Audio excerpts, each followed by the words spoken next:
De todos los ligamentos. Los ligamentos, aunque son uno de los temas pocos apetecibles, a mí me fascinan los ligamentos. Partiendo de la base que la estructura articular, además del músculo, se le echa la culpa al ligamento, pero es que la integralidad de la articulación está en mi músculo. O sea que es una responsabilidad mía ejercitarme o no.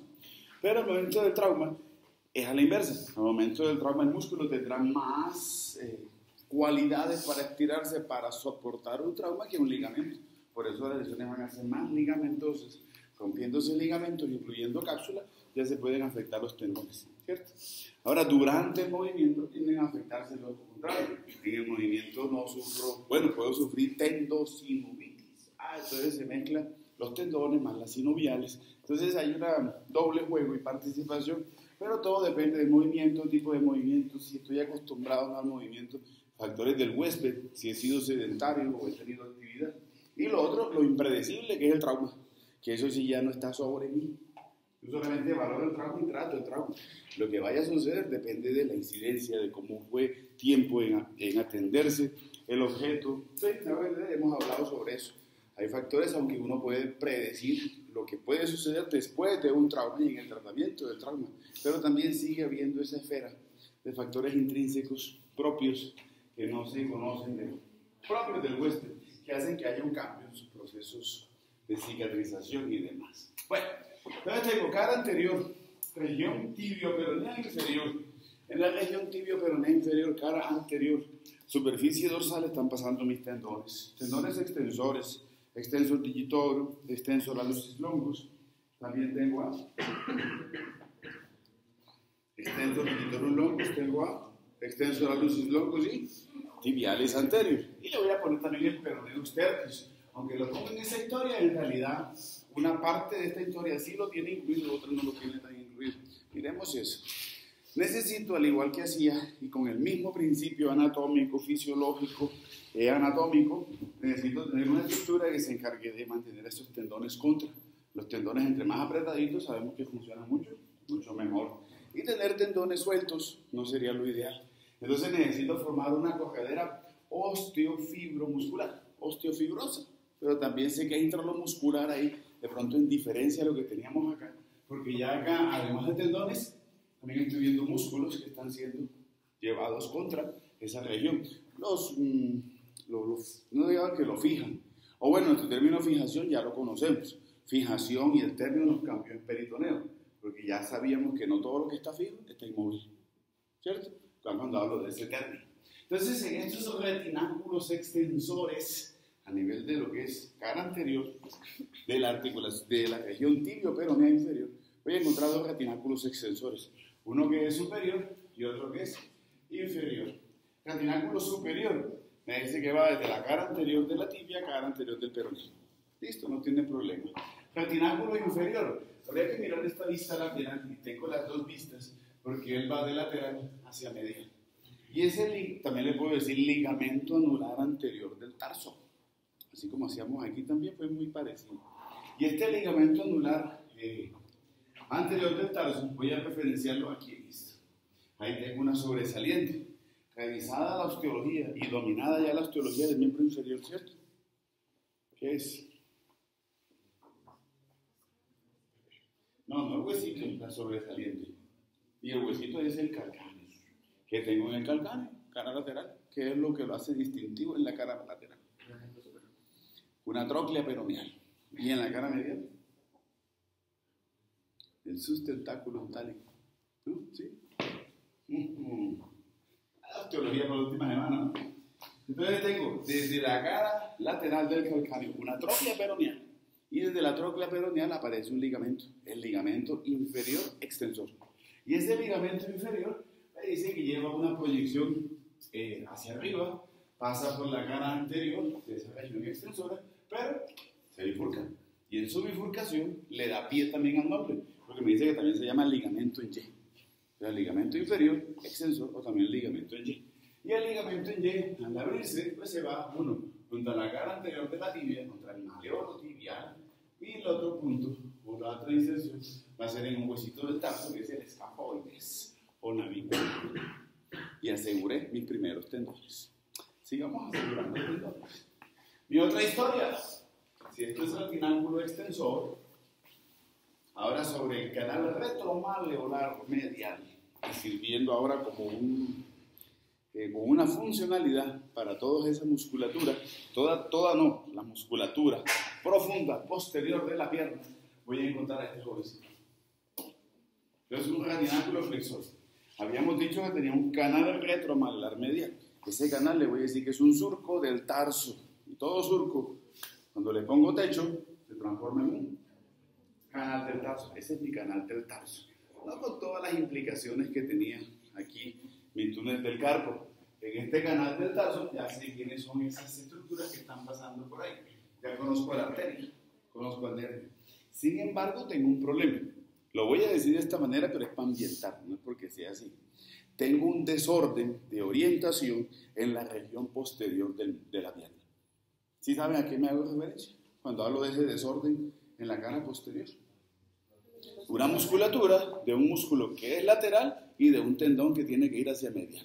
Estoy hablando entonces de extensor hallucis longus. ¿Se acuerdan? Vuelvo a la historia. Aquí tenía flexor digitorum longus, aquí tengo tibialis posterior y acá tengo flexor hallucis longus. Y están cambiados. Entonces, creo que en esta figura, miren, en la disposición, si los tres tendones bajaran, la imagen estuviera de pronto con los tendones un poco más alineados. Sin embargo, el cambio de posición anatómica, pensando en la funcionalidad y en la llegada de los tendones hacia lo que es planta de pie, hace que a nivel del tarso, estos jovencitos tengan la necesidad de organizarse. ¿Cómo se organizan en la región del tarso para cuando lleguen esos traumas de ahí? De anterior hacia posterior, del superior hacia inferior, comienzo con tibialis posterior. Después sigue flexor digitorum longus y termino con extensor hallucis. Flexor hallucis longus. Lo vamos a revisar cuando estemos allá en el cadáver. Miramos eso y miramos a ver cómo es que es esta historia que necesitamos.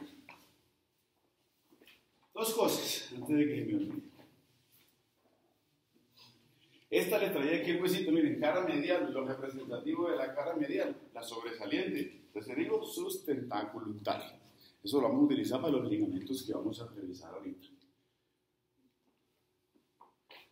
Me devuelvo. Sin embargo, cuando quiero revisar esta historia, ahorita hablamos un poquitico más de esto, quiero revisar la historia del freno de los peroneos.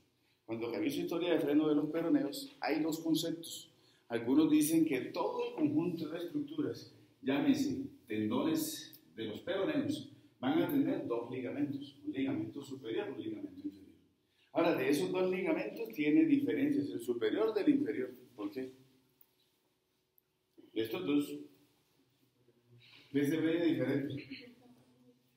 Bueno, pronto el tamaño, que el ancho, no, otra cosa más. Pensando en que sea un freno y pensando en que el freno implica como sujeción. Y entonces, ¿son iguales o son diferentes? Lo que pasa es que el superior pasa por encima de los dos. El superior abarca a los dos frenos, a los dos tendones de los peroneos, tanto de peroneus longus como brevis. Ese ligamento superior peroneal o ligamento peroneal me dice que va desde la cara inferior y lateral o posterior del malleolo peroneo hasta lo que es cara lateral del calcáneo. El ligamento inferior de este retináculo peroneal, que también se le puede llamar, va desde la tróclea peroneal hasta la cara lateral del calcáneo. Está pasando a manera también de puente sobre los dos tendones. Sin embargo, se toma un trabajo y es introducirse y individualizar. Entonces, para algunos autores, algunos dicen, el freno de los peroneos es todo el conjunto de retináculos peroneales, tanto el superior como el inferior. Sí, y puede ser cierto, no digo que no, pero si voy pensando en un freno, que un freno es como alguien que ayuda como a sostener, ayuda como a detener o a guiar, ¿quién deberá ser el verdadero freno de esos peroneos? ¿El que está en conjunto o el que individualiza? El que individualiza. Entonces no se extrañe que de pronto en algunos textos les hablen de todo ese conjunto como freno de los peroneos, tomando a los dos ligamentos superiores e inferiores. O incluso que algunos digan que el verdadero va a ser el inferior. ¿Sí me hago entender el contexto? Es solamente biomecánica. Biomecánica. Ya estamos acostumbrados a eso. Nuevamente, les pido que revisen sus apuntes de biofísica, o lo que vamos a ver hoy y mañana. Bueno, mañana. Bueno, muy bien. Recordarles algo en esta figurita. Bueno, el grupo de hoy miramos esto. El grupo de hoy miramos cómo pasan los tendones. En realidad la imagen de Nether es muy bonita. La imagen de Nether se ve hermosa. Lo más difícil de esta imagen es encontrar a este jovencito. El que va para el almus. Ese es el más complejo. Entonces no les olvide. Tengo tibialis posterior, flexor digitorum longus, y el que tengo más profundo, que en realidad no se ve ahí como tan, aquí se ve muy superficial, pero buscarlo es uno de los más profundos, al flexor alucis longus. Después revisamos eso. Esa no es la misión de nuestra charla, por eso tenemos el cadáver. Espacios dorsales. Bueno, vuelvo a retomar la misma imagen de cuando quise explicar, o explicábamos ayer la planta del pie, porque realmente verlos individual no es lo mismo que verlos de pronto así discriminados. Pensando en los traumas que van a suceder en esta región, este corte me sirve parcialmente, un poquito ilustrativo. Voy a poner este que fue aquí iniciado, porque me muestra la secuencia de superficial a profundo. Y ya sea por traumas o sea por infecciones que haya a nivel del pie, y que este pie, acuérdense, para los pies diabéticos y para toda la patología que puede tener circulatoria, especialmente en pacientes diabéticos, pero en otras patologías también, todo lo que pueda llegar a afectar y que implique una intervención ahí a ese nivel. Entonces vamos a revisar. ¿Cómo entiendo la figura? Bueno, pie, tejido celular subcutáneo. Habíamos hablado de esto que estaba aquí. Y esto que estaba aquí se conectaba o tenía una relación con esto que venía acá debajo, pero también mostraba una relación de una continuidad que se va hacia inferior. ¿Cómo lo entiendo? Una envoltura. Entonces, toda esa aponeurosis que fue femoral, que hizo inserción en los cóndilos del fémur, descansó y siguió envolviendo ahora la pierna. Nos falta hacer esa descripción. Toda esa musculatura ahora de la pierna, que fue envuelta por esa aponeurosis, que dejó de ser femoral o fascia lata para hacer aponeurosis de la pierna, en la articulación tibio-peronea inferior se engrosa. Y de ese engrosamiento es que nacen estos dos, o estos tres, porque tengo el retináculo extensor, tengo el retináculo peroneal y tengo el retináculo flexor. De ahí nacen ellos, de ese engrosamiento. Sin embargo, lo que se me ocurre de toda esta historia es que esto se prolonga hacia el pie. Y al prolongarse, voy a hacer esto, una envoltura. Y esta envoltura que está aquí tendrá dos diferentes connotaciones. Porque la envoltura que va por arriba le voy a decir aponeurosis dorsal superficial. Pero esa aponeurosis dorsal superficial se desdobla y al desdoblarse va a hacer una anición que lo lleva a envolver a los músculos extensores, llámese extensor alucis brevis y extensor digitorum brevis, y cambia de nombre, porque ya se llama diferente. ¿Cómo le digo?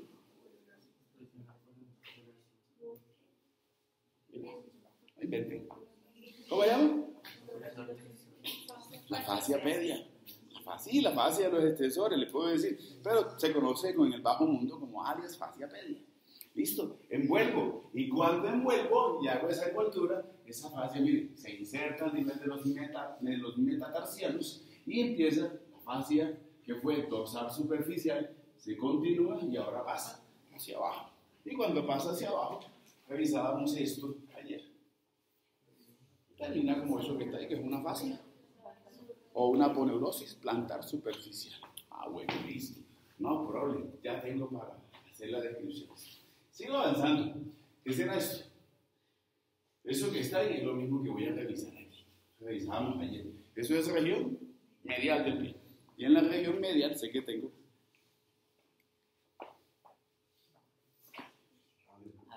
abductor alucis, el flexor alucis brevis y el aductor, ¿cierto? Y el aductor viene de lateral, pero bueno, de lateral y se va hacia medial, insertándose en ese hueso sesamoideo lateral. Listo. En esta imagen será entonces esto mismo que está aquí. Entonces tengo la región lateral del pie, los musculitos, el abductor digiti midi y esto que va a ser el flexor digiti midi. mi brevis. Listo, lo tengo. Región media, esa es la región media, perdón. Región media del. Bueno, vamos con lo fácil. Interóseos dorsales. Interóseos plantares. Listo. No, bueno, platica, seguimos en la historia. El problema es esta, y esta debo tener muy claro, esta secuencia para mirar esas capas. Y aquí voy a tener en esta capa, esto que está aquí, debe estar representado por esto. Pues va a ser un flexo digitorum brevis. ¿El problema cuál es? Esa capa intermedia. Porque esa capa intermedia que veo ahí como una sola capa muscular, sé que es una historia más compleja. Porque en esa capa media debo referenciar lo que está por debajo del flexo digitorum brevis, o sea, los tendones del flexo digitorum longus, quadratus plantae, lumbricans. Eso representa para mí esa capa. Toda esa capa representa eso para mí. Y subo, y entonces mi otra capa muscular, siguiendo esta secuencia, mi capa muscular que está ahí debe ser el adductor hallucis. Y toda esta capa que viene acá, que es la que veo más profunda, ya será la historia de los interóseos plantares. ¿Listo? ¿Para qué eso? Lo que pasa es que voy a tener espacios celulosos que van a ser dorsales, superficiales y profundos. Tengo espacios celulosos plantares que serán mediales, laterales y medianos. Y en los medianos tengo superficiales, medios y profundos. Porque su pie, doctor, le puede llegar con complicaciones, infecciones, necesito drenarlo, quiero saber dónde voy a buscar o imaginarme cómo va a ser ese proceso de hoy que llegue, cómo va a amanecer mañana, por dónde se vaya ese absceso, y además lo puedo prevenir. Al paciente, no te afanes que mañana esa infección va a provocarte tal y va seguramente a estar dirigiéndose por esto y esto para que esté más tranquilo. ¿Sí o no? Bueno, espacios celulosos dorsales, voy a delimitar. Espacios celulosos dorsal superficial.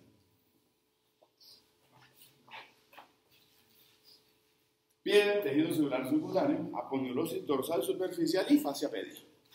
Espacio celuloso dorsal profundo. Entre la fascia pedia, me cuentan, lo mismo dice en la mano. Aquí estoy viendo seguramente esta línea blanca que está aquí. La aponeurosis de los interóseos dorsales.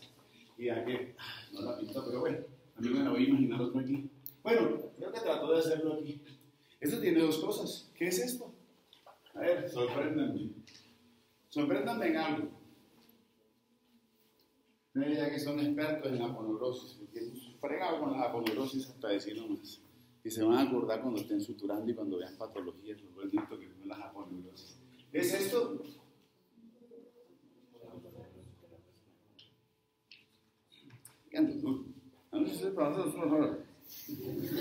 Plantar los solares. Lo duro que es. Hombre, si esto era aponeurosis plantar superficial, esto debe ser aponeurosis plantar profunda. Pero esa aponeurosis plantar profunda tiene doble ubicación. ¿Por qué? ¿De dónde nace? Sí, es lo mismo que hacía en la mano. Lo que es aquí superficial, después de que vuelve, aquí se transforma en profundo. Pero ese tapiz profundo está en relación con arriba o superior, sí, función anatómica, se confunde con la aponeurosis de los interóseos plantares. Y esa confusión o esa fusión de aponeurosis tiene una particularidad. ¿Cuál es? ¿Qué hago cuando soy aponeurosis? No solamente envuelvo, sino que tabico y separo. ¿Qué tabica o qué me separa? Ella se encarga de dividir a los espacios. Me hubiera gustado que Neto hubiera pintado una franja aquí hacia abajo, porque esta misma aponeurosis me divide en un sector que va a ser aponeurótico plantar lateral, uno que será medial, así como veo aquí, el mediano. ¿Sí se entiende la figura? Me he sido explícito, si me van siguiendo la idea. Listo. Ahora sí. Listo. Bueno, entonces mi espacio dorsal profundo va a estar dado entre un espacio que va a estar entre la fascia pedia y la fascia de los interóseos dorsales. Listo. Espacio aponeurótico plantar medial. Entre abductor y flexor. ¿Listo? No tenemos problema. Espacio plantar lateral. Aponeurótico plantar lateral.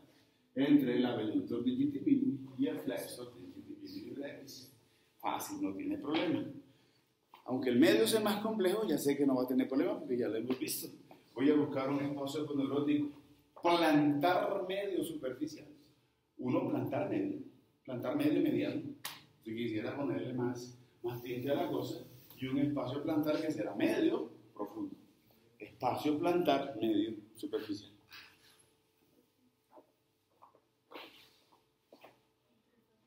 Entre lo que es bien el tejido celular subcutáneo, aponeurosis, plantar superficial y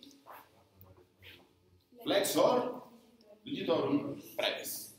Espacio plantar medio mediano, o sea, en la mitad.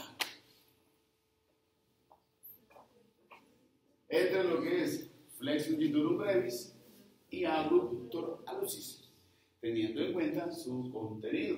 Un contenido que, aunque me lo referencian aquí, si lo proyecto hacia los lados es mucho mayor, porque voy a revisar, uno, tendones del flexor digitorum longus, hacia atrás, quadratus plantae, lumbricals, pero si me voy hacia los lados, la historia se complica porque tengo toda esta belleza de arterias plantares, todos esos nervios, el paquete vascular nervioso plantar medial y plantar lateral. ¿Sí o no? Ah, sí.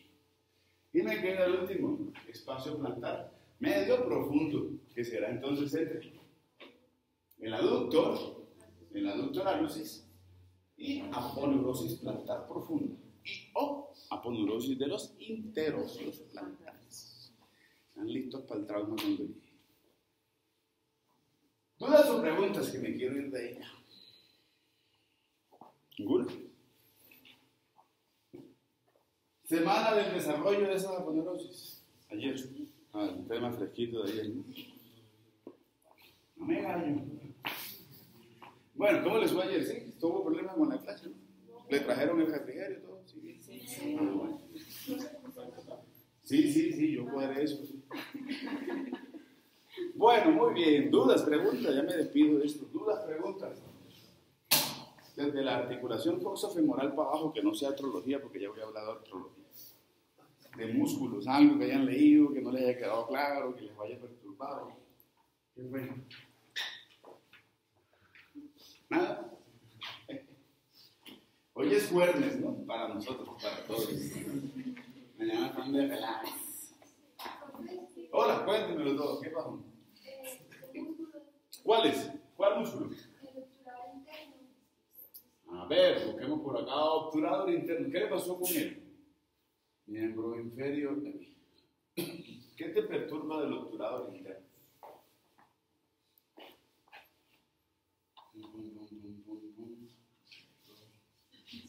Lo vamos a ver mejor en el cadáver. Todavía no hemos visto obturador interno porque tenemos una disección glútea que todavía ahí estamos en el proceso de descubrirlos. Y las que tenemos en los cadáveres viejos realmente no es la mejor. Obturador internos, lo voy a encontrar como un músculo pélvico-trocantérico, lo voy a encontrar como un músculo que tenía doble participación, porque fue un músculo que me sirvió, uno, para formar la historia de los músculos parietales, cuando revisábamos todas esas, valga la redundancia, la pared de ese diafragma pélvico, ¿cierto? Mis parietales eran este que estaba aquí, piramidal de la pelvis, piriformis, y eran obturadores internos. Bueno, les voy a encontrar tres participaciones, unas anatómicas y otras más ahí como que les toca hacer. De las anatómicas, uno que es pared pélvica, la segunda que va a ser un músculo pélvico-trocantérico que deberá estar dado por lo que es, podrá tener una funcionalidad que va a ser rotación lateral del músculo. Y la anatómica, a la que me refiero, más funcional, es que simplemente el trauma de él no es un trauma solitario, porque a pesar de que los movimientos de rotación lateral pueden llegar a lesionar al obturador interno, la historia de él va de la mano en que él no se lesiona solo, sino que cuando se lesione él, y si es la inserción distal, afecta a otros dos pelvitrocantéricos que tienen un punto de inserción común, llámese gemelo superior y gemelo inferior. Pero no sé a dónde o cómo, dónde sea ese punto. Y si uno mira Moore, pues queda más perdido. Si uno mira Moore y mira piriformis, y si mira esta imagen, pues ahí sí no queda como perdido. Pero bueno, denme la oportunidad de mostrárselo en el cadáver a ver qué tanto se me pueden perder o no. Simplemente me dicen que va desde algo que es el margen, el arco, el marco óseo que me delimita un foramen obturador, desde su cara interna hasta un punto de fosa interprocantérica o fosa procantérica. Y que comparte inserción con los otros dos musculitos que llámese gemelo superior y gemelo inferior. No sé si cumplo con sus expectativas, pero me falta mirarme el cadáver. Me gusta más el cadáver. Es que hablar de tridimensionalidad aquí es complejo.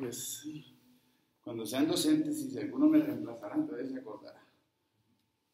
Invitación para que alguno se dedique a la anatomía. No deja plata, pero deja satisfacción. Ajá. Perdí la pasta con la bolsita recogiendo.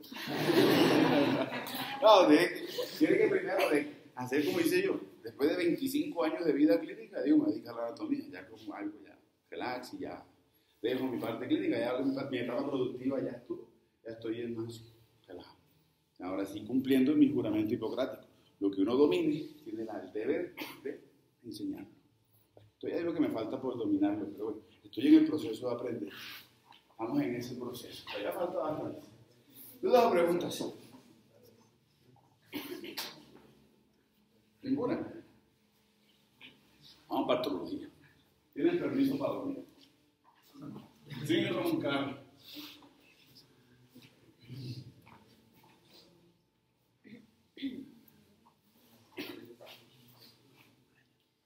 Ahí estaba. Estaba ahí esperando. Bueno, ya nuestro último tema. Por eso puse ese fondo, ¿no? Así es un fondo ya. Claro, si uno pone muy blanco. En cambio, este fondito da apenas para el sueñito de la mañana. Apenas para el sueñito de la mañana. Bueno, vuelvo a hacer la misma introducción. Un tema poco apetecido, un tema que generalmente lleva como a dejadez. Pero acuérdense, y eso es cierto, dentro de todo el contexto de lesiones, las lesiones articulares y esta patología es la que se pone en juego el momento de haber el trabajo, sin desconocer la necesaria o conocer y darle base a la integralidad articular. Pues les digo, una parte muscular sí, pero con un compromiso ligamentar. Entonces tenemos que revisar todas nuestras estructuras cuando hablemos de antología del miembro inferior. Y empezamos a hacer el mismo ejercicio cansón que hicimos con la del miembro superior y que hemos hecho con todas. Y es empezar a hablar de cada una de ellas. No voy a hablarle de los elementos constitutivos de una diartrosis, porque eso ya lo sabemos desde el primer día, sino que voy a hablar básicamente de esos ligamentos que aseguran a la articulación o que están íntimamente relacionados con la articulación. Te voy a comenzar por esta. La articulación interpúbica, más bien conocida como sínfisis púbica, prima hermana de la articulación de la columna, solamente que en la columna tenía un disco intervertebral con todas sus características redondeadito, pero era horizontal, y aquí tengo también un disco, ahora va a ser interpúbico, con las mismas características y funcionalidades de un disco intervertebral. De pronto no con todas, pensando en el núcleo pulposo, porque es diferente de las fuerzas axiales a unas fuerzas que aquí no van a ser transversales. O si hay, son muy mínimas. O si hay, y no sean mínimas, sino que puedan ser fuertes, vamos a mirar cuáles son los ligamentos que seguramente serán en sentido transversal, que evitarán ese colapso que pueda tener la sínfisis del pubis. En caso de un trauma, no son perfectos. También, dependiendo del trauma, también pueden romperse. Pero de ellos es el que menos, de pronto, pueda tener posibilidades de sufrir trauma. Entonces comienzo a darle clase. Lo mismo, clase y género. Pues si era de la columna, deberá tener una muy parecido, ¿no? Igual clasificación. Me dice que va a ser anfiartrosis y que va a ser género sínfisis. Sin embargo, esta anfiartrosis sínfisis, yo les había contado algo, y es que al momento del parto va a haber una posible leve dilatación o separación de ellas. No lo cuento como centímetros o milímetros. Si tengo una pelvis de 9 o una pelvis de 8 en el diámetro obstétrico, no voy a decir, tengo 9 y me gano 0.5. No cuenten con eso. Pero si hay una leve separación, no la tengan en cuenta. Eso no sirve en milímetros porque puede o no tenerla, puede o no darse. Entonces no cuento. Bueno, veamos lo que le cuentan allá sus docentes obstétricos. Anatómicamente yo no la contaría. Como milímetros menos que puedo ganar, no corro riesgos. Sin embargo, sí me dicen que ella tiene una separación. Y al momento del parto, esta jovencita, solamente al momento del parto, en la mujer se transforma como una diartroanfiartrosis, cambia su clase. Y ese diartroanfiartrosis va a ser la anfiartrosis cuando sufre separación. Pero es solamente en ese momento. De resto siguen siendo. Cuidado con algún alumno que me escribió una vez que en el hombre había diartroanfiartrosis en sífilis del pubis. Sí, es que hubo un grupito de alumnos que confundieron estructuras femeninas con masculinas. Y se ganaron el semestre, pero eso fue ya producto del fraude. Bueno, muy bien. Ligamentos, ¿cómo lo aseguro? Los ligamentos no pueden aparecer mágicamente. Y en este caso, para sífilis del pubis, deberé tomar cuáles serán las estructuras que me puedan servir para formar ligamentos púbicos. Los ligamentos a nivel del pubis, me van a decir que tengo unos ligamentos que van a ser anteriores. Son de 4 tipos los ligamentos. Aunque digo que son de 4 tipos, los 4 hacen lo mismo. No es que sean diferentes, sino que por la posición los clasifico. Ligamentos interpúbicos, los ligamentos que van a ser anteriores. Y esos anteriores son superficiales y son profundos. Ligamentos posteriores. Y voy a tener también superficiales y profundos, un ligamento superior y un ligamento inferior. El ligamento inferior, ¿qué forma tiene? Arqueado, entonces por eso le llaman ligamento arcuato. No se le puede decir ligamento arcuato o arqueado. No hay mayor cuento con esto. Las fibras posteriores, sean superficiales y profundas, pues simplemente las superficiales están más externamente, las profundas están más internamente. La particularidad y la solidez de esta articulación va a depender de que estas fibras van a ser cortas. O sea, son fibrosas y van a ser cortas por la distancia que está entre las dos sífilis del pubis, con una particularidad de ser horizontales y con 2 formas de horizontalidad.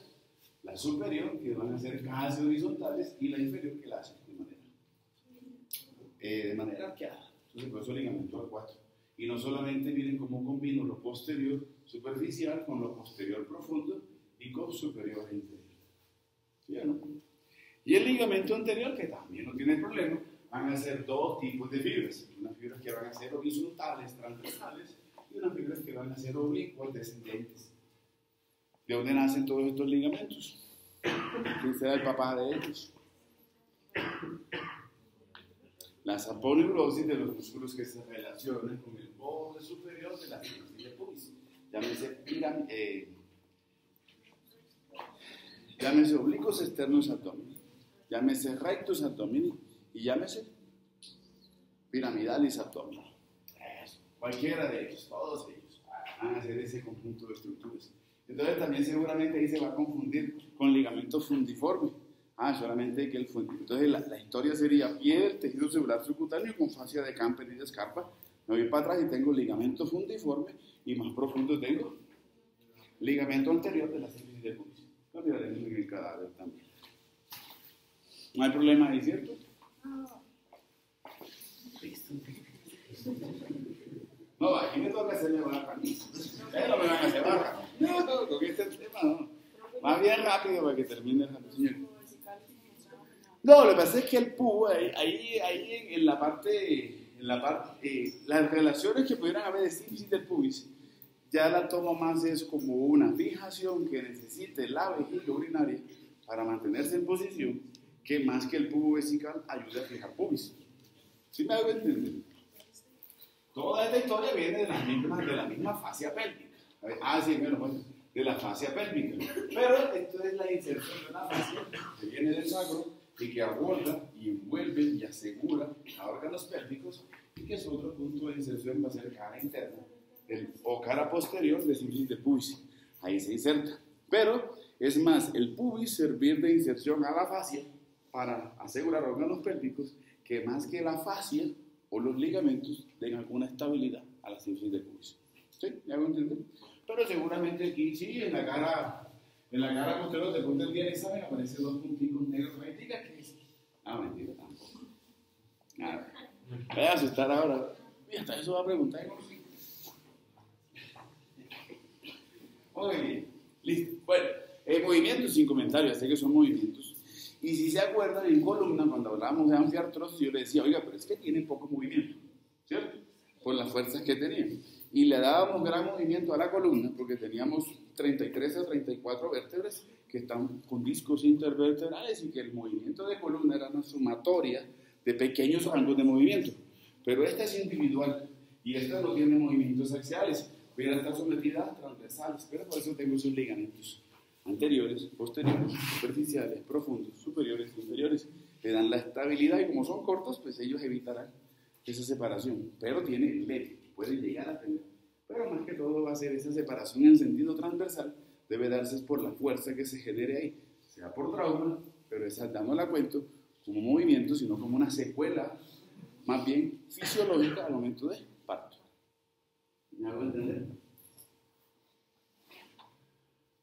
Bueno, ahorita miramos arterias, venas y nervios. Quiero combinar las dos. Segunda articulación, esta que tengo aquí.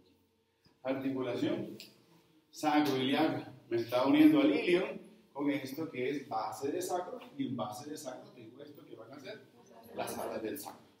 De esa articulación sacroiliaca hemos hablado bastante. Voy a hacer una articulación, esta es un poco más dinámica, pero dinámica entre comillas. ¿Por qué? Primero la clasifico. Ay, mire, le ponen diartroanfiartrosis, o sea que va a estar sometida a movimientos. La idea de los movimientos van a ser durante toda mi vida, durante alguna etapa de mi vida, o ella simplemente, dependiendo de qué le llegue, así se mueve.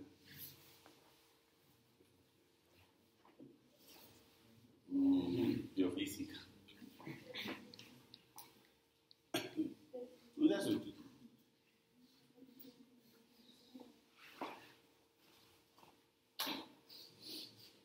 Clasifíqueme mi articulación sacroiliaca en estos momentos.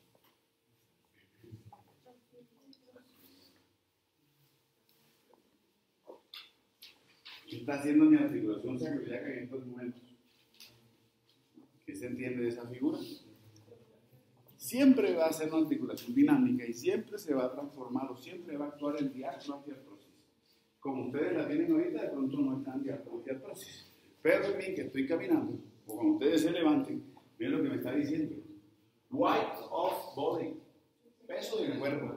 Entonces ya sé que mi columna, como eje axial, soporta el peso de mis vísceras, soporta inclusive el peso extra que yo me voy a colocar encima, y que eso tiene una direccionalidad. Y que ese eje axial de movimiento y el eje axial de distribución de fuerza, que lo realizábamos en columna, con la participación de discos intervertebrales, lo que hacía era pasar el peso, distribuir el peso. Y ya por lo menos tengo una direccionalidad de peso, que me dice que va hacia abajo. Y cuando llega hacia abajo, cuando llega la articulación lumbosacra, cuando llega la articulación, ¿qué hace? Cuando llega a nivel de promontorio, lo manda hacia los lados. Y al enviarlo hacia los lados, lo voy a enviar a articulaciones sacroiliacas. La articulación sacroiliaca se queda con ese peso, esa no es su función. Ella lo manda ¿para dónde? Al acetábulo, a ese cuerpo del isquium, y cuando al cuerpo del ilium y del isquium, y ahí lo manda a los acetábulos, y en acetábulo, eso no es su función, cabeza de fémur, hacia abajo, las cabezas, los cóndilos femorales hacia tibia, articulación tibio-peronea, superior e inferior. ¿Quién es la responsable de eso? ¿A dónde lo voy a medir? A planta de pie. Una historia que me toca seguir, pero no voy a hablar de articulación tibio-peronea inferior todavía, porque para allá vamos a ir. Pero quiero distribuir ese peso y el destino final de todo esto es enviarlo a planta de pie, por aquello de largo y por aquello de que tengo que hacer al final, revisar toda esa dinámica de esa amortiguación de peso. ¿Cierto? Listo. Ya, ahora sí. Biofísica, no le olvide. Busquen los apuntes. Si buscan el libro, mejor. ¿No hay libro de biofísica? No. Sí, a ver. Bueno, ¿qué ligamentos pongo entonces? Pues fácil, me dice que tengo ligamentos sacroiliacos. Los ligamentos sacroiliacos voy a tener sacroiliacos anteriores y sacroiliacos posteriores. En esta vista seguramente encuentro los ligamentos sacroiliacos que van a ser sacroiliacos anteriores. ¿Recuerdan qué era esto?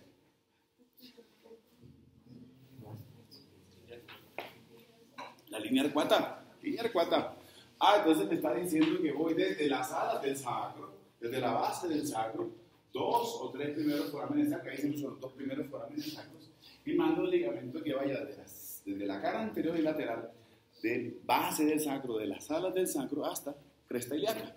Específicamente cresta ilíaca, en toda esta historia que venía desde arriba, todo lo que es esa cresta del hilo, los labios de la cresta ilíaca, el labio externo, el labio interno, y lo llevo hasta pineal cuadro.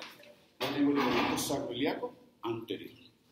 Me voy para atrás, que son los más complejos, los más resistentes, los más potentes. La estructura y la funcionalidad de esta articulación depende son de los ligamentos de atrás. Entonces voy a hablar de estos jovencitos, ligamentos sacroiliacos posteriores. De esos ligamentos sacroiliacos posteriores los tengo en dos planos, porque unos van a ser superficiales y unos van a ser profundos. Vamos a hablar de los superficiales, pero díganle mucho los profundos. Ligamentos sacroiliacos superficiales están en dos planos o en dos presentaciones, unos que van a ser cortos, unos que van a ser largos. Los cortos son más profundos, los largos son más superficiales. Dentro de los superficiales y profundos. Dentro de los superficiales tengo cortos y largos. Los ligamentos sacroiliacos posteriores superficiales, cortos, van a ir desde lo que es las bordes laterales del sacro y bordes laterales y posteriores del hilo. Cuando tomo a estos ligamentos insertándolos en el hilo, va a ser en esa cara anterior profunda de lo que es espina ilíaca posterior superior y no sino que estamos acá en espina ilíaca posterior inferior. Y van buscando insertarse en sacro. Pero la cara posterior y lateral del sacro tiene unos relieves. ¿Cuáles son los relieves?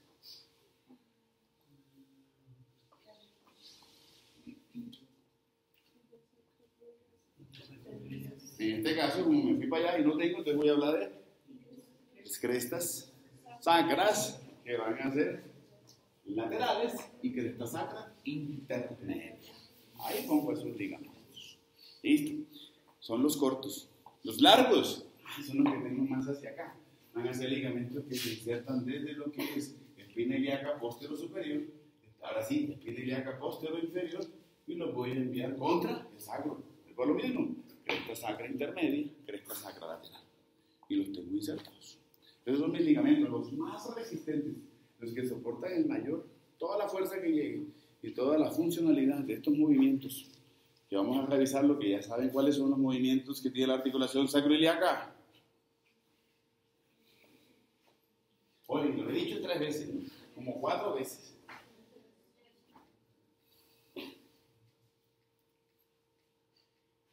Pero como fue columna ya, pues, reset.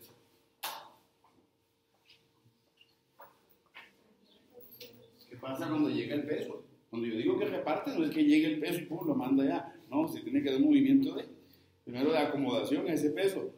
Contranutación y nutación. Eso es lo que me está mostrando ahí Moore. Me está mostrando el movimiento hacia adelante, que es contranutación. Cuando dejo de soportar el peso, la nutación. Contranutación hacia adelante y nutación hacia atrás. ¿Sí o no? Bueno. Bueno. Listo. Esos son los ligamentos sacroiliacos posteriores superficiales. Con los dos planos, superficial y profundo. Pero me hablan de unos ligamentos sacroiliacos posteriores que van a ser profundos. Y esos ligamentos sacroiliacos posteriores profundos van a estar dados aquí. Sin comentarios. ¿Se entiende o no se entiende? Sí, en la zona de transición de la articulación hay dos superficies óseas que entran en contacto. Pero la superficie ósea del ilium, como la cara lateral del sacro, están en contacto, pero entre ellos hay una leve separación. Y esa separación debe estar rellena de un ligamento. Pues también por eso le pueden llamar así. Ligamento interóseo de la articulación sacroiliaca. O ligamento sacroiliaco interóseo. Rellena ese espacio, se encuentra ocupando ese espacio, y esto lo considero como un ligamento sacroiliaco posterior profundo. Es el verdadero ligamento. ¿Sí me hago entender, ¿cierto? ¿Sí? ¿No se han perdido? No. Muy bien. Listo. Muy bien, avancemos. Yo me puse alarma.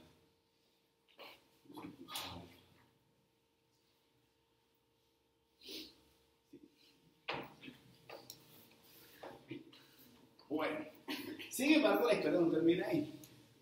Algo desconocido y algo que ya conocemos. Un desconocido, unos ligamentos que me plantean que ya no van a estar cerca de la articulación, sino que van a ser ligamentos que, aunque tienen relación con la articulación, están como alejados o vienen de otras estructuras que están fuera de ese beso que hace sacro con el ilio. Y esos ligamentos, uno de los primeros que los catalogan como ligamentos a distancia, va a ser un ligamento que va desde la apófisis transversa del E5 a la cara superior del ilio. Entonces, pues, unos nombres. Me dice que esos ligamentos, un ligamento que va a ser ilio lumbar, quinta lumbar, hasta apófisis transversa, hasta la cara superior del ilio. Eso no lo conocía, pero lo tengo como un ligamento a distancia. También son robustos y son poderosos. Y esta historia ya la conocemos. Dentro de los sacroiliacos a distancia, teníamos los que iban del sacro a la tuberosidad isquiática y los que iban desde el sacro y coxis hasta la espina ciática. Estoy hablando de los ligamentos sacrociático mayor o sacrotuberoso y el ligamento sacrociático menor o sacroespinoso. Ya lo conocíamos. Con eso sellamos a ese orificio inferior de la pelvis para sobre ello colocar al músculo diafragma pélvico. Con los dos huequitos, foramen ciático mayor, foramen ciático menor, y no se les olvide el foramen ciático mayor, dividido, partido en dos por el músculo piramidal de la pelvis o piriformis, que fue el ejercicio que hicimos en esta semana y que nos toca ver en el cadáver. Entonces el problema por ahí, ¿cierto? Lo voy a pasar porque eso ya lo vimos. Los movimientos ya también los dijimos, se entiende esa parte de la dinámica, que van a ver fisiología del movimiento y tendrán que ver mucho mejor pelvis, ya no desde el punto de vista anatómico, sino fisiológico. Pues el anatómico creo que ya lo tengo muy bien claro. Me faltaba estabilizarlo y ya lo hice con los ligamentos. Bueno. Está transcrito igualmente que en el libro, pero ya siempre lo hago, ya en este nivel, vamos a otro nivel, ¿cierto? Como el programa de acá, a otro nivel. Todos están parados en esa línea verde, espero, ¿no? De pasar al otro nivel. ¿Qué hace falta? Me quedo con eso. O sea, esa es una irrigación que es muy conveniente. Sí, debe estar ahí, no pienso en más nadie realmente. Voy a buscarle la lógica, sin inventar. Pero creo que aquí habría que poner otras cosas.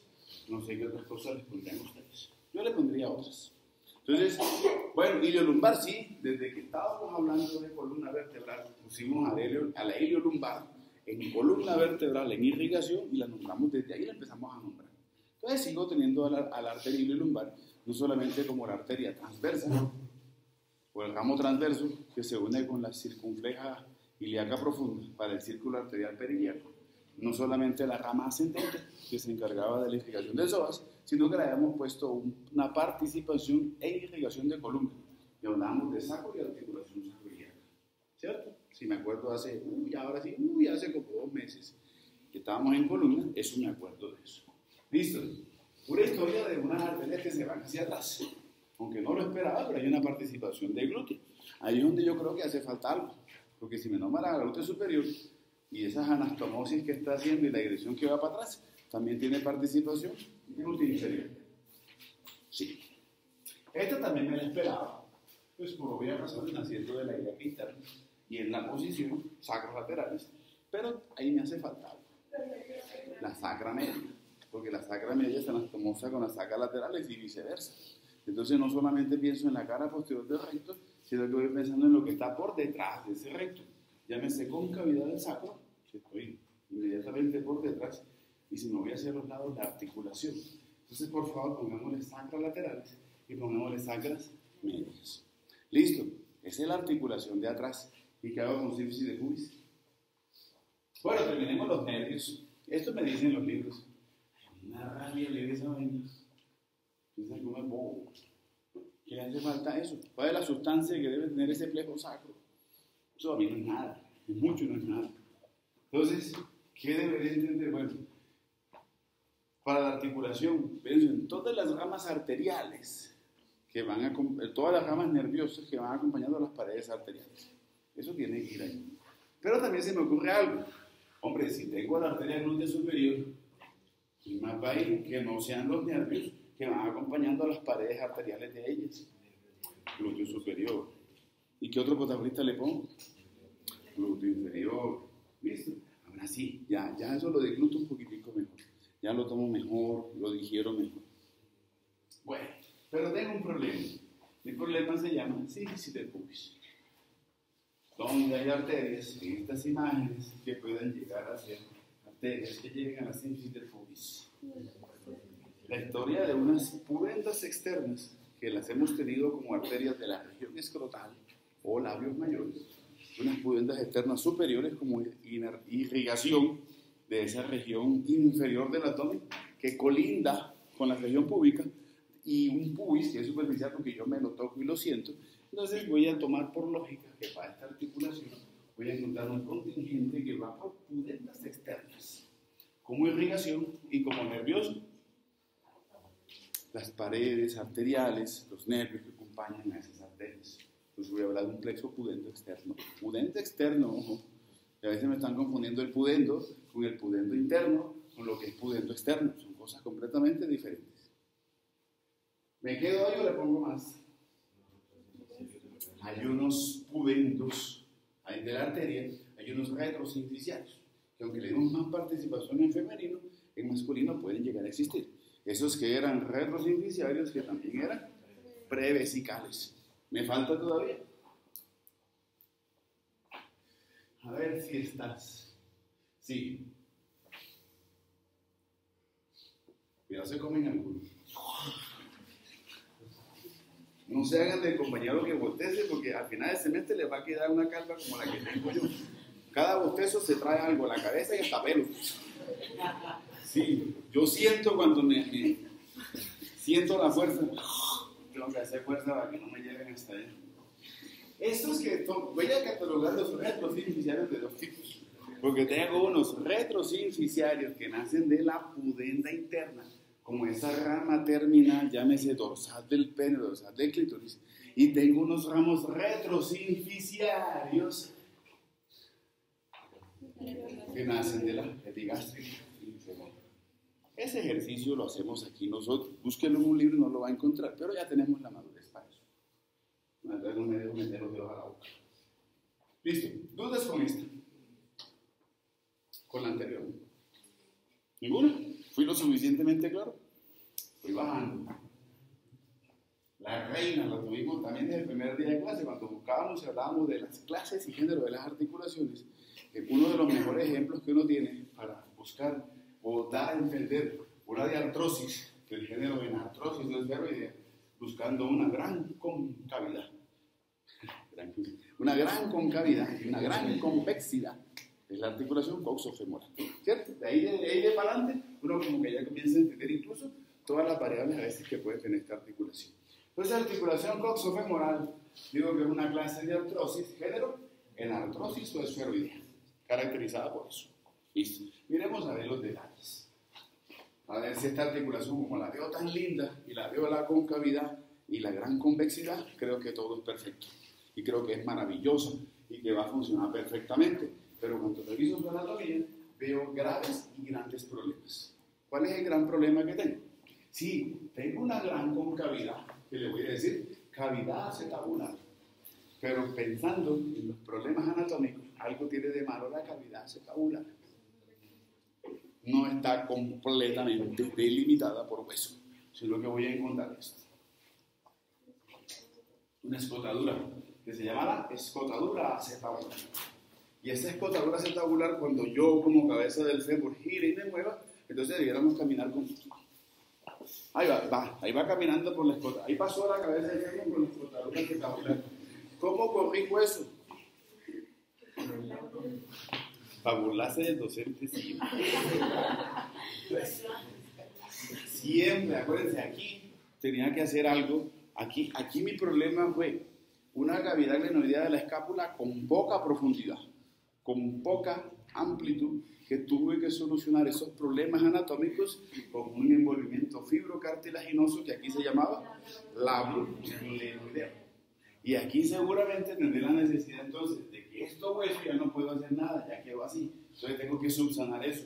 ¿Con qué lo subsano? Con una estructura fibrocartilaginosa que tapice, que envuelva, que cumpla dos principios. Un principio, las dos superficies óseas no pueden estar en contacto. Por eso poníamos un fibrocartílago del lado de las dos superficies óseas que estaban en contacto. En este caso ocurre en la cabeza del fémur. Aquí deberá forrar a la cavidad acetabular. Deberá darle más amplitud, aunque no necesito más amplitud porque tengo suficiente amplitud. Pero lo que voy a hacer más por este lado es formar un ligamento transverso acetabular. No solamente tapizo, corrijo el defecto de la escotadura, sino que adicionalmente formo un piso como un ligamento transverso acetabular. Y de ese ligamento transverso acetabular voy a realizar el primer medio de fijación ligamentario y de estabilidad para la articulación coxofemoral. Lo que está saliendo de ahí, un ligamento que tiene forma cuadrada, hexagonal, ligamento redondo. ¿Para dónde va? Ligamento redondo de la cabeza del fémur. Va desde la cabeza del fémur hasta el ligamento transverso acetabular. Y eso lo voy a jugar como primer medio de fijación. Hice las dos cosas. Corregí, tapicé, formé un medio de unión, por lo menos asegurar estas dos superficies para que no quede mi escotadura. Y a la vez mando un medio de fijación. ¿Qué tiene de particular? De una vez. Puede ser el examen, una sola pregunta. Diga las características anatómicas de un ligamento redondo de la cabeza del hombre. Bueno, reviso todo, su forma, reviso sus inserciones, pero cuando llegue a la irrigación, va una arteria ahí. Cuando hayan esas extrusiones y esas abducciones fuertes, uno de los grandes problemas que puede haber de la separación de esa articulación y el rompimiento de ese ligamento. Y si piensan que se rompe, no solamente pienso en el ligamento, sino en la arteria del ligamento redondo de la cabeza acetabular. Y me van a pedir que diga de dónde nace y cuál es el papá. Pero ahí no tengo más papás, el que está más cerca. La arteria obturatriz. ¿Listo? Ya. Salimos de esta primera parte. Hola. Es lo mismo. Este labrum acetabular también le llaman rodete cotiloideo. Pero es más fácil relacionar labrum con labrum. Labrum glenoideo, labrum acetabular. Pero por si acá, lo pueden ver también como un rodete. Rodete es que rodea. Rodete cotiloideo. Es lo mismo. Labrum acetabular. ¿Estamos bien, cierto? ¿Todavía no hay convulsiones? Esas vienen ahorita. Bueno, sigo asegurándola. Espina ilíaca antero-inferior. Desde la espina ilíaca antero-inferior nace un ligamento que se va hacia afuera, pero cuando se va hacia afuera se divide y se va a dividir en dos haces. Un haz superior que va hacia el trocánter mayor, un haz inferior que va hacia el trocánter menor. Entonces, voy a revisarlo de todas sus características. El ligamento me dice que es el ligamento iliofemoral. También me dice que tiene forma de una. Y entonces por eso también le llaman ligamento en Y. O si no, le pueden decir ligamento de Bigelow. Cualquiera de las tres cosas. Ligamento iliofemoral. Incluso le pueden decir de Bertin. ¿Se acuerdan de las mismas columnas renales o de Bertin? No sé cómo lo relaciono, pero le puedo decir iliofemoral. Le puedo decir de Bertin, le puedo decir de Bigelow o ligamento en Y. Pero resulta que también tengo ligamento en Y en el pie. Entonces debo decir ligamento en Y de la articulación coxofemoral, por favor. Sí, lo mismo que me operen aquí, que me operen en la cara superior. Ay, pero ¿por qué? Es cierto. Y derecho izquierdo, ¿no? Bueno, característica de él, otra connotación, otra clasificación que le ponen. Porque me dice que ellos van a ser iliopretrocantéricos e iliopretrocantíneos, porque se insertan en los trocánteres mayores y menores en la cara anterior. El ligamento superior, que va desde la espina ilíaca antero inferior al trocánter mayor, va a ser iliopretrocantérico. Y el que va hacia abajo, oblicuo, que va hacia el trocánter menor, va a ser iliopretrocantíneo, o porción descendente del ligamento. No problema, ¿cierto? Voy más para adentro. Bueno, el amigo de ustedes. Este está de aquí cortadito. ¿Para qué lo cortan? Para mostrarme el ligamento que está más hacia atrás, más profundo. Y por detrás del ligamento en Y o de Bigelow voy a encontrar este jovencito. Va desde lo que es eminencia iliopúbica, margen superior de la cavidad acetabular, margen superior del rodete cotiloideo o labrum acetabular, y lo voy a proyectar hasta la región de los trocánteres. Específicamente, trocánter menor, encima del trocánter menor, y a ese ligamento le voy a decir ligamento. Como va de la eminencia iliopúbica, le digo pubo femoral. Ligamento pubo femoral. No hay problema con él, ¿cierto? Y hacia atrás voy a encontrar este. Entonces también lo mismo que hice en anterior lo hago en posterior, solamente que no tengo eminencia iliopúbica posterior. Entonces voy a referenciar es esto, el margen posterior de lo que es cavidad acetabular, el margen posterior de eso que sobresale de la cavidad acetabular, que va a ser el labrum acetabular, y lo voy a proyectar. No me gusta la imagen, debería estar aquí.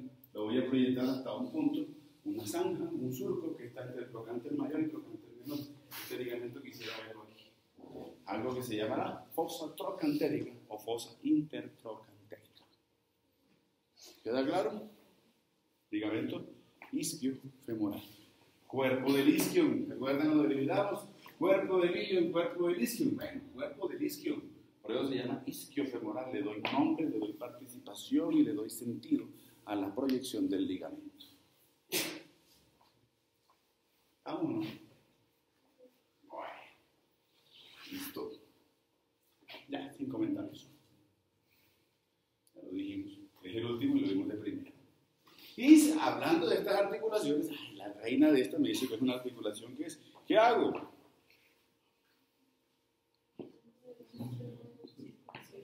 Circunducción, la combinación de flexión, abducción, extensión y aducción. Es multiaxial. Ay, sin comentarios. Es lo que me dice. Bonito porque, mire, por eso está como para una. ¿No les parecería chévere un examen teórico ahí con esa figura y explique la gráfica? Oh, sí, bacán. No, esta figurita, pero después ya indica en mayo, julio, después de la primera semana de hibernación, es una miradita esta. Claro, miren, me dice, esta figura me pone todo un contexto de la musculatura, cómo actúa ahí, la articulación. Cuando llegue el trauma, sería interesante. Sí, es conveniente. Pero bueno, lo que vayan a hacer ortopedistas. Bueno, irrigación, bueno, el mismo problema. Ya no tengo las figuras porque ya puedo hablar. Ya no necesito mostrarles tanto. Me muestro mejor en el cadáver. Bueno, irrigación. ¿Qué me pudiera esperar de una irrigación de esta articulación coxofemoral? Unas que me imaginaba, otras que no me imaginaba. Sobre todo a nivel de inervación, porque tengo 5 nervios que van a actuar ahí también. O sea que van a ser diferentes. Algunos los esperaba, otros los hemos hablado, otros ni siquiera los hemos hablado. Como participantes de una inervación a nivel de esa articulación. Pero comienzo por estas. Se me ocurre que toda esa historia de arterias que abrazaban, ¿se acuerdan cuando hablábamos de artrología? Y enviamos a esas arterias que iban a nivel del cuello y que abordaban a la articulación. Y me acuerdo que habíamos hablado, pienso en una participación de circunflejas. Por eso la literatura me habla de estas, de la femoral profunda y de esas arterias circunflejas. Las circunflejas femorales, tanto lateral como hacia medial. Y si pienso en la circunfleja femoral lateral, pienso en el ramo transverso y en el ramo ascendente. Y la circunfleja femoral medial, que aunque va hacia la región medial y se encarga de la irrigación como arteria de los aductores, ella se da la vuelta y asciende y busca cuello y a buscar articulación. ¿Sí, cierto? Sí. Esas son las primeras que se me vienen a la cabeza. Ahora, ¿cuáles no se me vienen a la cabeza? Pero se las conté al iniciar. La que va dentro del ligamento redondo. Entonces, por eso me hablan de una ilíaca interna o hipogástrica y me hablan de la obturatriz. Pensando en esas ramas que van con destino y que acompañan al ligamento redondo de la cabeza del fémur, de la cabeza del fémur. Y otras dos que, pues ya aquí a nivel de lo que fue sacro, me pusieron a estas jovencitas y empezaron a poner sacras medias, sacras laterales, y me pusieron glúteos, arterias que vayan para la región posterior, que son para la musculatura pelvitrocantérica, que está pasando por ahí o que se relaciona con trocánteres. Voy a ponerle a esos dos principales troncos arteriales voluminosos que ya vi en el cadáver. Por eso también le voy a colocar ramas de las dos glúteas, tanto la glútea superior como la glútea inferior. Y hay un paréntesis, en algunos textos viejitos no les van a hablar del glúteo inferior, sino que les dicen la misma. La glútea inferior en el bajo punto se conoce como alias la isquiática. Y perdón, falta la tilde, ¿no? Yo asumí, y a todos ustedes también lo asumen, ahí hacemos no solamente clase de anatomía, sino también de gramática. Estamos graves de gramática. La mayúscula no implica no ponerle tilde. Me hace falta eso, yo no lo sabía. Ahí sí digo que no lo sabía. Entonces, el que lee solamente anatomía le pasa eso. En mi caso, el que leo nomás anatomía. La mayúscula también necesita tilde. Entonces no se olvidan de la tilde con mayúsculas. Eso lo supe hace 2 años, pero no la he cambiado. Bueno, perdonan ahí el horror ortográfico, implicación tiene tilde. Pero cuando las hice hace como 10 años, estas diapositivas, 11 años, no me sabía eso. Entonces, por favor, me perdonan ahí el horror ortográfico. Busco nervios. Entonces, lo primero con nervios, busco todos los nervios que acompañan a las paredes arteriales de estas jovencitas que fueron las responsables de llevar irrigación, también llevan un filete nervioso. Pero también voy a pensar en los ramos de otros nervios, que aunque llevan otro destino, sea sensitivo o motor, van a contribuir en esta inervación. Empiezo por el femoral, el nervio femoral, además y eso no lo dijimos, el femoral lo vimos como el nervio en todo su recorrido, su participación mixta, motor y sensitiva a nivel del muslo, su participación sensitiva de la rodilla hacia abajo, sí, pero no lo habíamos puesto esto. Entonces, por favor, el nervio femoral tiene ramas articulares que no solamente van para la rodilla, no solamente ramas para la articulación tibio-peronea inferior, sino también ahora le pongo ramas para la articulación coxofemoral. Primero, nervio obturador. También lo miramos como un nervio mixto, con la participación motora de la región aductora, participación sensitiva en el tercio inferior de esta cara medial del músculo. Le pusimos o le vamos a poner, si no ya se lo pongo desde ahorita, inervación sensitiva de la articulación de la rodilla y le voy a poner articulación y territorio sensitivo de la articulación coxofemoral.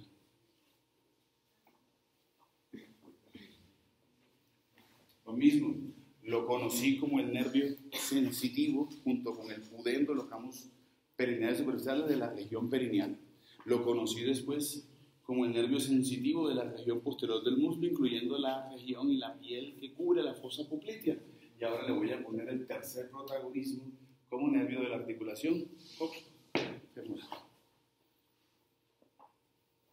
Sí, cuando hablábamos de ciático, decíamos que el ciático, antes de hablar de los ramos motores del ciático en la región posterior y la participación del ciático en región media del muslo, todas las divisiones que hacía en fosa poplitea, con lo sensitivo y motor, al ciático en sus inicios habíamos puesto un territorio sensitivo, articular, y hablábamos de él como nervio sensitivo de la articulación coxofemoral. Y esto no me lo esperaba, tampoco. El nervio del quadratus femoris y del gemellus inferior, esa división anterior del E4, L5 y S1. No solamente es pelvitrocantérico motor, sino que le voy a poner un territorio sensitivo articular de la articulación coxofemoral. ¿Fui lo suficientemente explícito?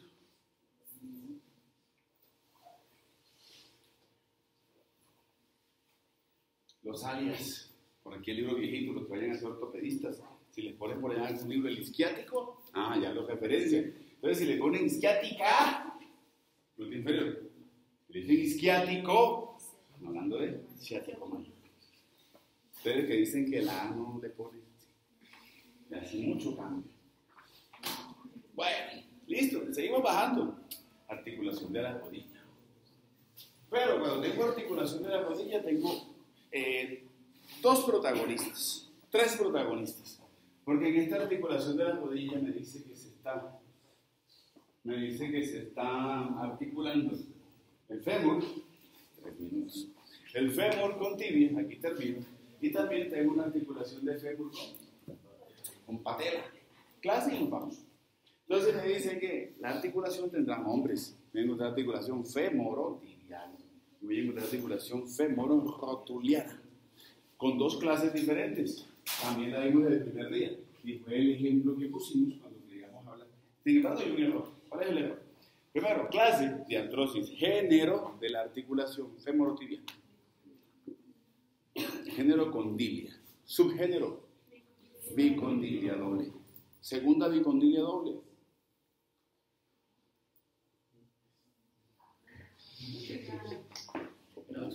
Reset.